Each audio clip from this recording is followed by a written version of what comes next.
Olá, eu sou Tomás Azevedo e está começando mais uma aula da Anatomia Aplicada.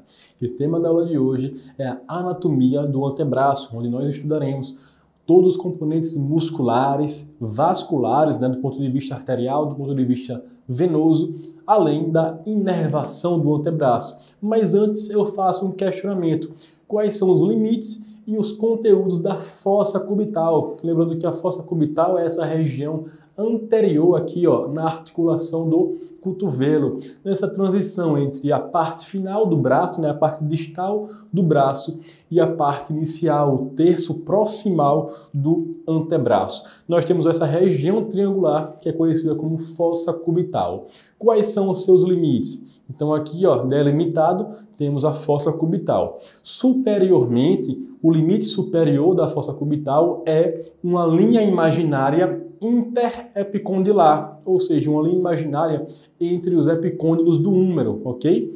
Já o seu limite lateral, nós temos a margem medial do músculo braquiorradial. Calma, o limite lateral da fossa cubital é a margem medial do músculo braquiorradial, enquanto que o limite medial da fossa cubital é a margem lateral do músculo pronador redondo. Então aqui temos o músculo braquial, lá da parte medial do antebraço, né, nós temos o músculo pronador redondo.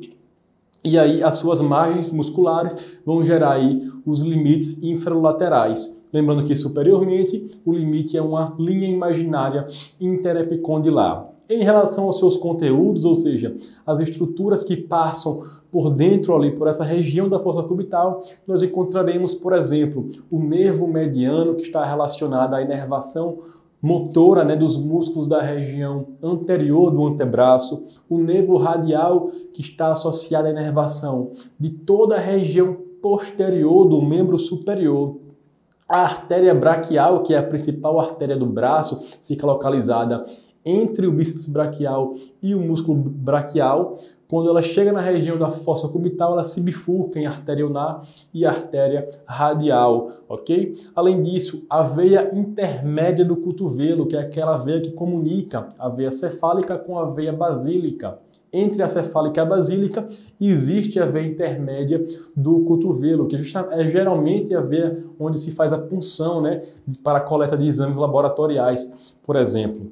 E a própria veia cefálica, que é uma veia um pouco mais anterior e lateral. Ela acaba ascendendo aqui na parte anterior do braço, né, por cima do bíceps braquial. É uma veia superficial, no caso, do sistema venoso superficial. Passa pelo sulco deltopeitoral, entre o músculo deltoide e o músculo peitoral maior, até desembocar na nossa veia axilar. Então essas são as estruturas, os componentes que fazem parte da fossa cubital. Em relação à parte muscular do antebraço, vamos começar abordando o compartimento anterior, ok? E o compartimento anterior do antebraço, por sua vez, é subdividido em 4 camadas. A primeira camada sendo ela a mais superficial e a quarta camada, a camada mais profunda, certo? Na camada mais superficial, na região anterior do antebraço, nós temos o músculo pronador redondo, sendo o mais lateral deles, ok? Temos o músculo flexor radial do carpo, o músculo palmar longo, também um pouco mais para medial neste caso. Lembrando que os músculos da região anterior do antebraço, eles vão ter origem, geralmente, no epicôndilo medial do húmero, ok? Os músculos da região anterior do antebraço, e eles vão ter origem, geralmente, lá no epicôndilo medial do húmero. E quando esses músculos são utilizados de forma excessiva, os seus tendões de origem, ou seja, os tendões que estão relacionados a esse epicôndilo medial, acabam inflamando, gerando uma tendinite, uma epicondilite medial, ok? Porque é o epicôndilo medial que foi inflamado, que é conhecido popularmente, inclusive, como cotovelo de golfista. Por que cotovelo de golfista? Por conta do movimento que os golfistas fazem, né, ao tacar a bola com o taco de golfe. Então acaba utilizando muita musculatura da região anterior do antebraço nessa face mais medial. ou seja, gerando inflamação nos seus tendões de origem, uma epicondilite medial. Então, além do pronador redondo, do flexor radial do carpo, do palmar longo, nós temos também, bem mais medial, o flexor ulnar do carpo, ok? Também originando lá no epicôndilo medial do húmero, certo? Na segunda camada, ou seja, um pouco mais profundo em relação à primeira camada, nós teremos o músculo flexor superficial dos dedos. Lembrando, né, a parte anterior do membro superior é responsável por movimentos de flexão. Por isso que os músculos flexores estão na região anterior, enquanto que os músculos da região posterior de todo o membro superior são responsáveis por movimentos de extensão. Nós iremos ver já já na região posterior, nós encontraremos lá os músculos extensores. Aqui na região anterior, nós temos os músculos flexores. E na segunda camada, nós encontraremos o músculo flexor superficial dos dedos. Na terceira camada, um pouco mais profundo, nós encontraremos agora o flexor profundo dos dedos e o flexor longo do polegar, ok? Compondo aí os músculos da terceira camada do antebraço. E na quarta camada, que é a mais profunda de todas, nós encontraremos o músculo pronador quadrado, fica localizado lá no terço distal do antebraço, naquela região já do antebraço próxima ao carpo, né, próxima aos ossos do carpo. Esse é o pronador quadrado, o único músculo da quarta camada, a camada mais profunda da região anterior, ok? Já na região posterior, os músculos que estão relacionados, localizados na região posterior, são divididos na musculatura superficial e na musculatura profunda, mas via de regra, de forma geral, já sabemos que os músculos da região posterior, sejam eles superficiais ou profundos, fazem movimentos de extensão, ok? Os superficiais, nós temos um mais localizado aqui, de fato, no cotovelo, ou seja, no terço proximal do antebraço, na região posterior, é o ancônion. Inclusive, alguns autores classificam o ancônion como músculo do braço, mas na verdade ele está localizado no antebraço, ok? Temos o músculo braquiorradial, que inclusive é um dos limites da fossa cubital, que nós vimos no início dessa aula. E existe também o extensor radial longo do carpo, também um músculo superficial da região posterior, ok? Ao lado do extensor radial longo, existe o extensor radial curto do carpo, certo? Extensor radial longo e extensor radial curto do carpo. Músculos da região posterior do compartimento superficial do antebraço. Além desses músculos, nós encontraremos também o extensor ulnar do carpo. Faz parte do compartimento posterior e ainda assim superficial. Temos também o extensor dos dedos e o extensor do dedo mínimo, certo? Também a musculatura superficial da região posterior do antebraço. Já no compartimento profundo, mas ainda na região posterior do antebraço, os músculos que nós encontraremos são o extensor do dedo indicador, o músculo extensor longo do polegar, o músculo extensor curto do polegar e o músculo abdutor longo do polegar. Lembrando que o extensor longo, o extensor curto do polegar e o abdutor longo do polegar, eles vão delimitar aquela região conhecida, né, como tabaqueira anatômica, localizada aqui, ó, entre os tendões desses músculos, ok? Nessa região aqui do carpo para a transição do metacarpo. Os tendões desses músculos, extensor curto, extensor longo e abdutor longo, vão delimitar essa região de tabaqueira anatômica, onde nós abordaremos melhor na aula sobre anatomia da mão. Mas essa tabaqueira anatômica é de suma importância para identificarmos, por exemplo, a fratura do osso escafoide, que é muito comum em pacientes que caem com a mão espalmada, né? Vai cair, por exemplo, com a fronte no chão e acaba colocando as palmas da mão, né, como um reflexo de proteção.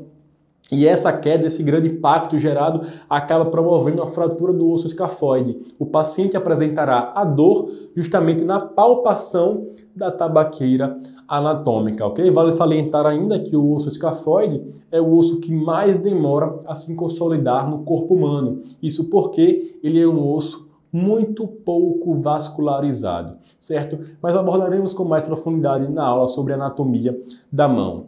Existe ainda outro músculo, que é o músculo supinador, localizado no terço proximal do antebraço, ou seja, próximo ao cotovelo, que também faz parte da musculatura profunda na região posterior do antebraço, ok? Em relação à sua vascularização, nós já sabemos que a artéria braquial, a principal artéria do braço, ela vai se bifurcar em artéria radial e ulnar, justamente na fossa cubital. E essas duas artérias, a radial e a ulnar, são as principais artérias do antebraço. Então aqui, como vocês podem ver na imagem ao meu lado, nós temos a artéria braquial. Quando ela chega na região da fossa cubital, ela se bifurca em artéria ulnar, que é uma artéria mais medial relacionada à ulna, e a artéria radial do outro lado, que é uma artéria mais para a lateral, no antebraço, ok? Essas artérias vão ser as principais artérias do antebraço.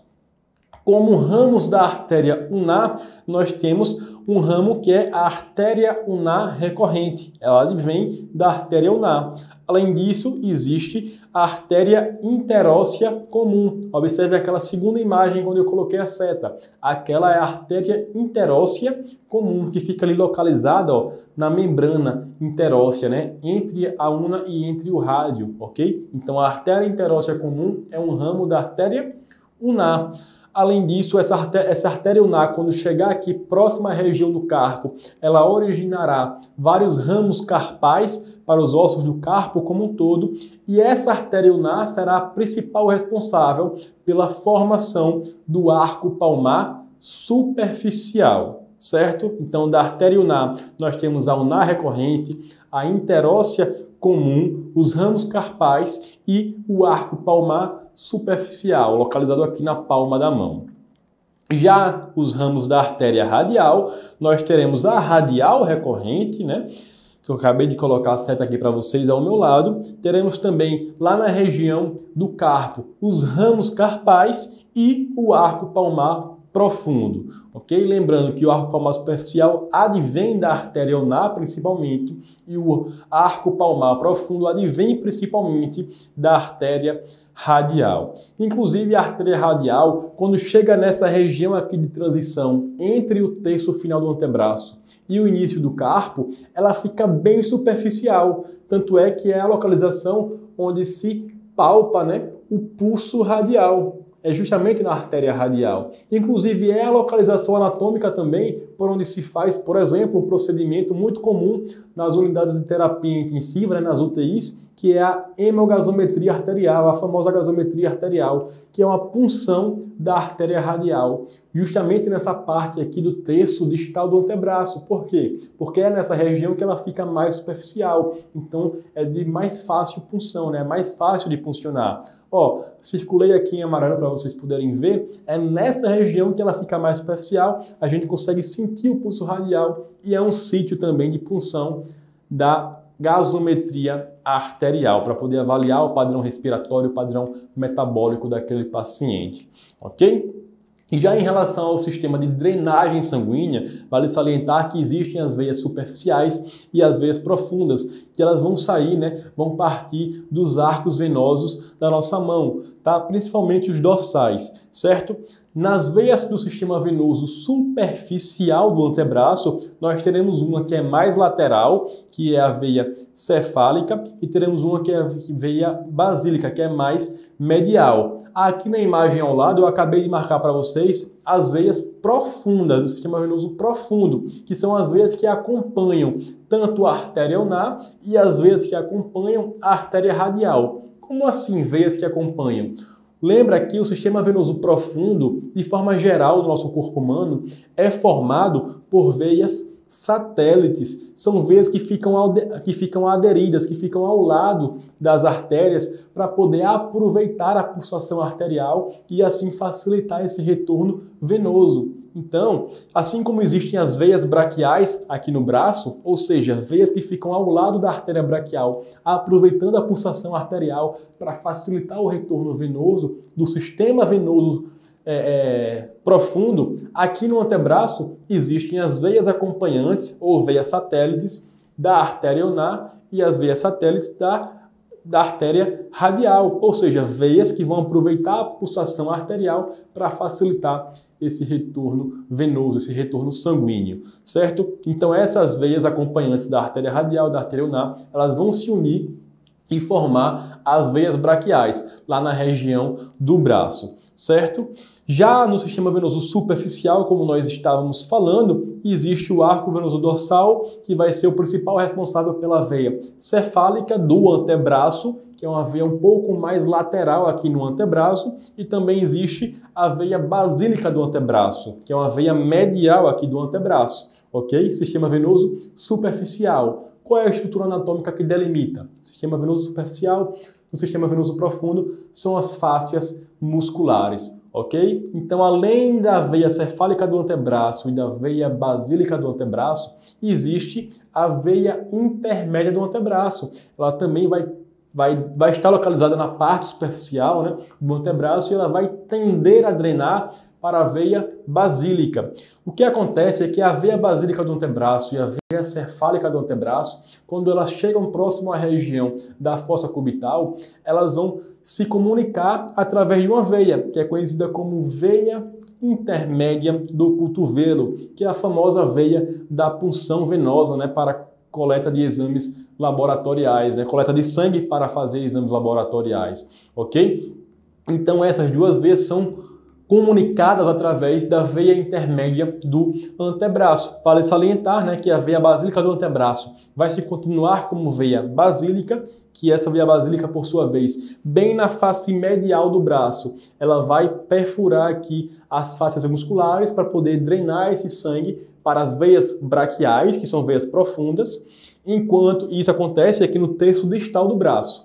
Enquanto que a veia cefálica do antebraço, ela vai se continuar agora como veia cefálica, ou pode ser chamada também de veia cefálica do braço, ela vem ascendendo bem na região anterior aqui do braço, ou seja, ela é mais lateral em relação à veia basílica, ok? E aí a veia cefálica vem ascendendo pela região anterior, passa pelo sulco deltopeitoral, o sulco entre os músculos deltoide e peitoral maior, perfura a fáscia muscular e vai em direção à veia axilar, para poder fazer essa drenagem, essa comunicação do sistema venoso superficial para o sistema venoso profundo, certo? Aqui são só algumas alterações, algumas variações anatômicas que podem existir nessa região da fossa cubital, nessa região da veia intermédia do cotovelo, ok? São variações anatômicas. Como a gente sabe, o sistema venoso possui muito mais variações anatômicas, né, por exemplo, do que o sistema arterial. Já em relação à inervação do antebraço, vale salientar que o nervo músculo cutâneo, que é o principal nervo da região anterior do braço, ele vai fazer no antebraço uma inervação sensitiva. Por quê? Porque o nervo músculo cutâneo, assim que ele passa na região da fossa cubital, ele vai se ramificar e vai se terminar como nervos cutâneos da parte lateral do antebraço. Então a parte lateral do antebraço, a parte cutânea sensitiva, é inervada por ramos cutâneos do nervo músculo cutâneo, ok? No antebraço, o músculo cutâneo é responsável pela inervação sensitiva, principalmente da parte lateral do antebraço. Temos aqui o nervo mediano, que ele vai ser o principal responsável pela inervação motora dos músculos da região anterior. Lembra daqueles músculos da região anterior que são divididos em 4 camadas, a primeira camada sendo mais superficial e a quarta camada mais profunda? Esses músculos da região anterior, do ponto de vista de inervação motora, essa inervação motora é feita pelo nervo mediano, ok? Porém, tem um músculo e meio, digamos assim, que não é inervado pelo nervo mediano. Quais são esses músculos? O músculo flexor ulnar do carpo, do ponto de vista de motricidade, ele não é inervado pelo nervo mediano, mas sim pelo nervo ulnar. Já abordaremos melhor sobre ele. E a porção longa do músculo flexor profundo dos dedos, ok? Então, flexor ulnar do carpo e porção longa do músculo flexor profundo dos dedos, essas partes aí, esses músculos, não são inervados do ponto de vista motor pelo nervo mediano. Os outros músculos da região anterior do antebraço, sim, são inervados do ponto de vista motor pelo nervo mediano. E esse nervo mediano, que vai inervar essa região do ponto de vista motora do antebraço. Quando chega na mão, ele vai ser responsável pela inervação sensitiva da região, principalmente anterior, do primeiro à metade do quarto quirodáctilo, dedo da mão. Então, do primeiro à metade do quarto quirodáctilo, essa parte anterior sensitiva da mão é inervada pelo nervo mediano, ok? Outro nervo da região do antebraço é o nervo ulnar, que do ponto de vista motor no antebraço, ele será responsável pela inervação do músculo flexor ulnar do carpo e da porção longa do músculo flexor profundo dos dedos, que são músculos que estão localizados na região anterior do antebraço. Então, do ponto de vista motor, são esses, apenas esses. E na mão, esse nervo ulnar será responsável pela inervação sensitiva. Da onde? Da outra metade, né, do quarto quirodáctilo e do quinto quirodáctilo, do quinto dedo da mão, do dedo mínimo. Então, ele vai fazer essa inervação sensitiva, tanto na região anterior quanto da região posterior da mão, certo? Lembrando que esse nervo ulnar, também conhecido como nervo cubital, ele vai passar aqui, ó, superficialmente em relação ao epicôndilo medial. Entre o epicôndilo medial e a pele existe o nervo ulnar, o nervo cubital. Tanto é que quando a gente bate essa região do cotovelo em alguma superfície rígida, a gente tem aquela sensação de choque, aquela parestesia, aquele formigamento, até essa sensação de dor mesmo. Esse choque, essa sensação de parestesia, por exemplo, é sentida pelo paciente por conta da compressão, da lesão que aconteceu no nervo ulnar, já que ele é um nervo bem superficial naquela região do epicôndilo medial do húmero, ok? Do cotovelo. Então, o nervo ulnar inerva do ponto de vista motor o músculo flexor ulnar do carpo e a porção longa do músculo profundo dos dedos, e do ponto de vista sensitivo será a região aqui mais medial da mão, né? A metade do quarto e o quinto quirodáctilo, tanto na região anterior quanto na região posterior, certo? O nervo radial é justamente aquele nervo que vai ser responsável pela inervação de todo o compartimento posterior do membro superior, tanto do braço quanto do antebraço. Isso do ponto de vista motor. Então, os músculos posteriores do antebraço, sejam eles superficiais ou profundos, são inervados do ponto de vista de inervação motora pelo músculo radial, certo? E esse nervo radial vai fazer a inervação sensitiva da região mais lateral e posterior da mão, ou seja, da metade do quarto quirodáctilo até o primeiro, ou seja, da metade do quarto quirodáctilo até o primeiro quirodáctilo, né? O dedo polegar aqui, o primeiro dedo da mão. Toda essa região aqui posterior da mão é inervada do ponto de vista sensitivo pelo nervo radial. A lesão dos nervos ulnar, radial e mediano gera quais apresentações clínicas? É só lembrar que vai fazer a ação contrária. Por exemplo, o nervo radial inerva os músculos posteriores, tanto do braço quanto do antebraço. E os músculos os músculos da região posterior são responsáveis, via de regra, por movimentos extensores, né? Os músculos da região posterior. Logo, se esse nervo é acometido, é lesionado, a ação que a mão irá fazer é o movimento de flexão, ok? O movimento de flexão, que é chamada de punho caído ou mão em gota, também conhecido até como mão em gorjeta de Gasson. Já a lesão do nervo mediano, o paciente apresentará a famosa mão em bênção, ok? Enquanto que a lesão do nervo ulnar, o paciente apresenta a mão em garra. São as apresentações clínicas relacionadas às lesões dos nervos do antebraço. Aqui, só para a gente poder ver que o nervo mediano faz uma íntima relação com o músculo pronador redondo, nessa região anterior, nessa região da fossa cubital. E esse músculo pronador redondo pode, inclusive, comprimir o nervo mediano nessa região aí do cotovelo. E aí gera um quadro conhecido como síndrome do pronador redondo. O que é a síndrome do pronador redondo? É essa atuação de perda da inervação motora dos músculos anteriores do antebraço, já que o nervo mediano é responsável pela inervação motora da grande maioria dos músculos da região anterior do antebraço, e também perda da parestesia sensitiva ali da região mais lateral aqui e anterior da mão, né? Do primeiro quirodáctilo até metade do quarto. Essa inervação sensitiva também ela é perdida, justamente pela compressão ali do pronador redondo por cima do nervo mediano.